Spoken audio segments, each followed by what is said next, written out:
Hi, my name is Roland and I welcome you to my first YouTube video. When I had the idea to start my own YouTube channel, I planned to begin on a different subject. But because of the war Russia has been waging in the Ukraine for almost a year now, I have felt the need to speak up and point out a few things that have not been emphasized enough or still not mentioned at all to my knowledge. I'm not a historian, but as a baby boomer, I grew up with the Soviet Union as a world power, the Iron Curtain, the Cold War, and all the BS that came along with this tension between East and West. So, at the end of the 1980s and early 90s, I had big hopes that global politics would change for the better. Unfortunately, that's not what happened, but those are topics for other videos I'm planning to make. In this video, I will recall what I remember about Vladimir Putin since he rose to power at the end of 1999 and tell you about some of the thoughts and impressions I had about him. With this, I want to emphasize some points about Putin that I think are very important to understand who he really is and what has been happening in Russia. Based on those points, I will present some logical reasons why it is false to blame the West for Russian foreign policy and particularly the invasion in the Ukraine. I have also done some research about Putin and Russia. And at the end of this video, I will present what I believe to be Vladimir Putin's true face. I hope this will be helpful for anyone trying to make sense of the tragic events since February 24, 2022. So, let's start. When Vladimir Putin became president of Russia in 2000, my first thoughts were that at least he is young and not an alcoholic like his predecessor. He seemed to be open to the world, progressive, and would continue with the reforms Mikhail Gorbachev had initiated. At the same time, I was a bit cautious after witnessing Boris Yeltsin stumble through world politics for the last 8 years. And I thought, let's wait and see.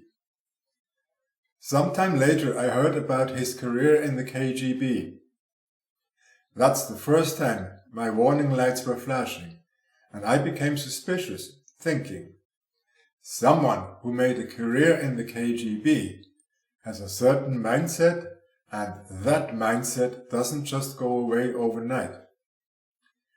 I don't remember any details, but there were repeatedly reports about Russia playing some dirty tricks and fanning the conflicts in Georgia and Chechnya, which left me with the impression that somehow the spirit of the Soviet Union might still be alive and all his talk about reforms and improving international relations might just be hollow words. On the other hand, the Russian economy began to improve, and Russians were increasingly traveling to the Western countries, and there were signs of cooperation between East and West. I was also happy to see most of the ex-Soviet territories prospering after their independence. So maybe I was wrong, and my suspicion was unfounded, and I even wondered if the reporting in the media was maybe a bit one-sided. But then Vladimir Putin was re-elected in 2004, and there were reports about severe manipulations of the results, as well as serious doubts about the fairness of the election. That's when my suspicions slowly started to come back. Mainly because I kept hearing about strange things going on in Russia, like restrictions on freedom of speech and the media, politically motivated killings, and ongoing conflicts with Georgia and Chechnya.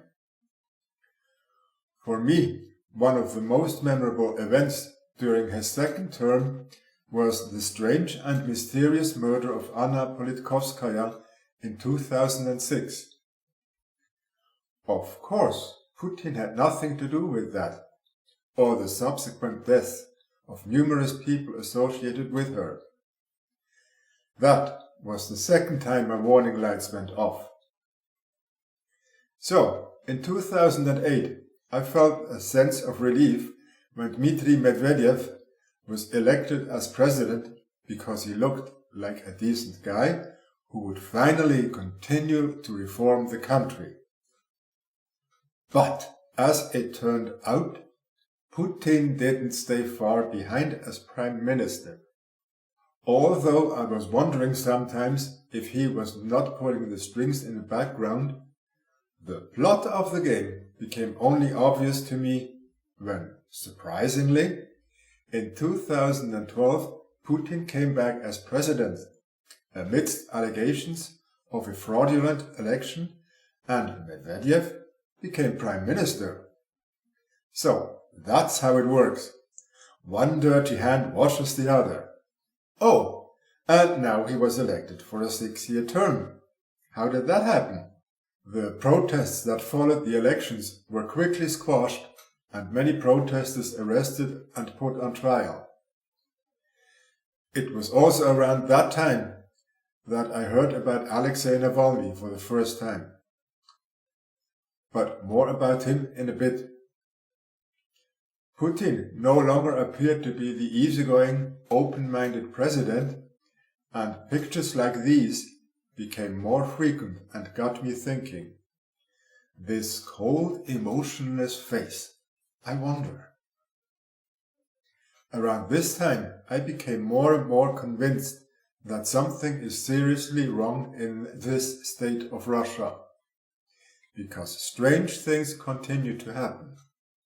Laws were being changed and new laws introduced that increasingly curtailed people's rights and suppressed freedom of speech. There were also more frequent news about growing political tensions in a country I knew nothing about called Ukraine. Then, in 2014, Russia annexed Crimea, and I was stunned. First of all, because of Russia's audacity to occupy parts of another country, and second, because of the mild reaction of the rest of the world. Also, I could not understand why Russia would be interested in taking over this small peninsula, which doesn't even have a land connection to Russia. The only reason I saw for this was possibly its strategic location in the Black Sea. I certainly didn't believe the official reason from the Kremlin that Crimea historically belonged to Russia, and the referendum was obviously a farce in an attempt to legitimate the annexation. Throughout his years as president, Putin was also very busy using every means to eliminate any opposition. And I mean every means, and eliminate literally. Alexei Navalny is undoubtedly the most prominent example. I was always hoping that he would succeed in establishing a functioning opposition, but Russia's judicial system always found a way to stop him by arresting and convicting him on some of the most ridiculous charges imaginable. I even wondered sometimes if these laws really existed or if somebody made them up. I'm not only convinced that Putin knew what was going on, I'm convinced that he personally ordered most, if not all, of this, including the poisoning of Alexei Navalny in 2020. I just hope he will survive Putin. I had absolutely no doubt in 2018 that Putin would be re-elected. Like a lot of people, I had by now figured out his little power game. The changes to the constitution in 2020 extending his presidential powers and enabling him to stay on as president until 2036 came as no surprise. And finally, cracking down even more on free speech and independent media, basically eliminating all freedoms, fit perfectly into my emerging picture of Russia becoming a totalitarian state. What did surprise me was the passiveness of the Russian population. Yes, there were protests, but by far not massive enough. Even though I had come to expect only the worst from Putin by now, I was shocked on February 24, 2022, when Russia launched an invasion of the Ukraine. That is, until I remembered a documentary I had seen in the fall of 2021, in which it was stated that Putin wants the Soviet Union back. Yes, I was fooled too. But now, all the events I remembered from the time Putin came to power finally began to make sense. For a number of years, but especially since the invasion of the Ukraine, Putin has been blaming the West for everything. That Russia was humiliated by the West, that the West, particularly NATO, threatened Russia, and that Putin was forced to attack the Ukraine to defend Russia. The West has certainly made mistakes, but that's also a topic for another video. Instead, I have a few questions to make an important point that seems to get overlooked. Who forced Putin to manipulate elections in Russia in 2004, 2012, and 2018? The West? Who forced him to take control of the media and introduce legislation that would eventually destroy freedom of speech? The West? Who forced him to increasingly concentrate political powers on him? The West? And who forced him to change the constitution to enable him to remain president until 2036? The West? Most certainly not. All these changes were instigated by Putin for his own benefit, for his impunity, and to enable him and his cronies to do anything they want. Now, I don't know when Putin started to believe he's the most important person in Russia, but I'm sure he came up with his plot very early in his presidency, if not earlier, because it was obviously an arranged situation with Medvedev becoming president so he could succeed him again. Fun fact: Medvedev was his campaign manager for the presidential election in 2000, as I found out in my research. In addition, all the legal changes, all the measures to suppress opposition and free speech were taken in tiny steps over the course of the last 23 years, with the long-term goal of making him the supreme leader of Russia.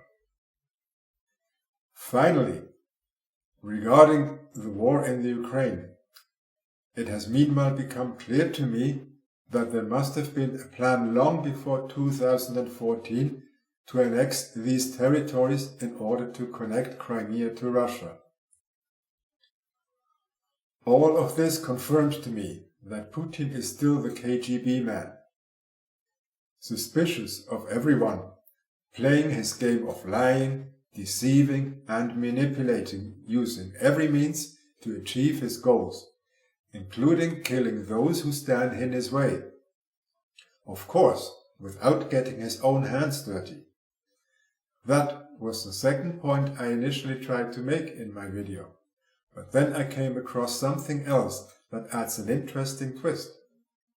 In preparation for this video, I did some research to fact-check my own recollections, and I came across a link to a biography of Vladimir Putin on the Kremlin's very own website. One of his elementary school teachers said about Putin that he was a troublemaker, not a pioneer. And this is what I think is his true face. Inside the KGB man is still this troublemaking, immature child and teenager with all his childhood traumas.